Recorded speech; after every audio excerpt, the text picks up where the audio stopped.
one of my favorite concepts in reality transurfing is this idea of what are called pendulums, which are these thought forms, these mass thought forms. In a way, you could think of it similar to archetypes within our reality in certain ways, like there's certain archetypes that certain people embody. The idea in reality transurfing of pendulums is that when there's a lot of people in the collective consciousness focused on certain things, it creates a momentum of energy towards that thing. Now, there's pendulums or thought forms around the major things that many of us are focused on. There's pendulums around presidential candidates. There's thought forms around, these pendulums around sports teams. There's thought forms around YouTube channels. Your podcast is a pendulum in of itself. And the idea is that these pendulums create a momentum. And that with this momentum, people sometimes think they're thinking their own thoughts when they may be thinking the thoughts of the pendulum because it's active inside their field and because we're all connected to the collective consciousness. Now, the thing with pendulums is that you can't fight them and win. Pendulums become this thing that takes on a life of its own because there's thousands of millions of people focused on it. So anytime you fight a pendulum or you fight these mass thought forms, you actually feed it, you fuel it. A big example of this is people that go down the conspiratorial rabbit hole and they fight against the parasitical elite as the reasons for everything being wrong. It grows it.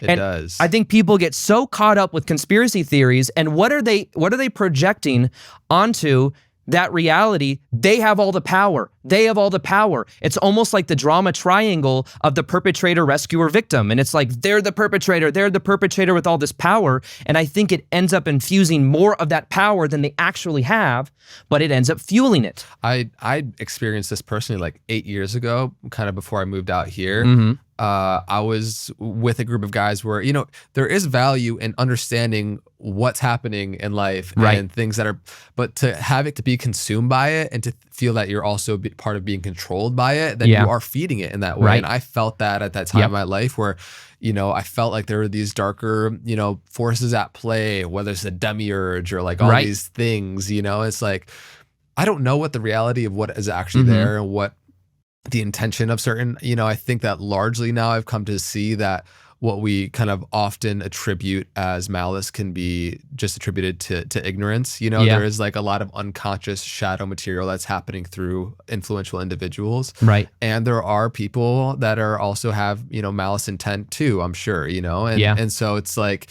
and what do I want to do to have power over reality and influence things in the positive light? Like go on the process of creating pendulums or thought forms that bring people towards self-realization. Exactly, you know? Yeah, I had that same realization when I was living in Vegas before I moved, and it was during the time of COVID. And when everything was happening, I had my own perspective of it, not in like a fearful way, but what I was doing is I noticed the pendulum of people getting in a lot of fear. And it felt like when people are in fear and anger, they're a lot easier to control. So I went on Instagram, I was going live, and I was talking about this, and it created such a polarity in people. I mean, people got so angry that I was even questioning things that were happening, the intensity of like the dynamic of everything that was happening. And it became so intense that I kind of had to decide, is it my purpose to make people aware of these things that maybe doesn't align with my intuition of what I think is actual, which by the way, years later actually was proven out to be pretty true with how things were exaggerated and everything.